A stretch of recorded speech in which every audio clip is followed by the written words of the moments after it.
সরকারি তিতুমির কলেজের শিক্ষার্থীরা অনির্দিষ্টকালের জন্য কলেজ শাটডাউন কর্মসূচি পালন করছেন। 18 নভেম্বর রাতে শিক্ষার্থীরা এই কর্মসূচি ঘোষণা করেন। শিক্ষার্থীরা বলেন, আমরা রাষ্ট্রপক্ষের সঙ্গে আলোচনায় যাচ্ছি। যদি সেখানে পজিটিভ রেজাল্ট না আসে, আমাদের যদি মূলা ঝুলিয়ে বিদায় করে দেয়, আমরা এর চেয়ে বৃহৎ কিছু করব।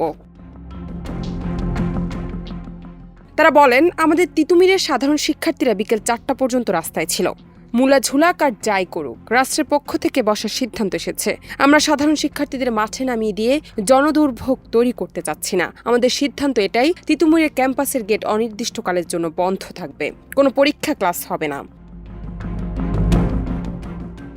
শিক্ষার্থীরা আরও বলেন, আলোচনা যদি পজিটিভ রেজাল্ট না আসে, তাহলে শুধু রেল গেট নয়, আমরা আরও এক্সট্রিম হতে বাধ্য হব।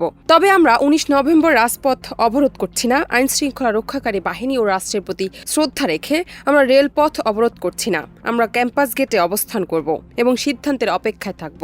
চূড়ান্ত সিদ্ধান্ত যদি না আসে, তাহলে আমাদের পূর্ব ঘোষিত জায়গায় আমরা ফেরত যাব। জান্নাত নিপু, দেশ রূপান্তর।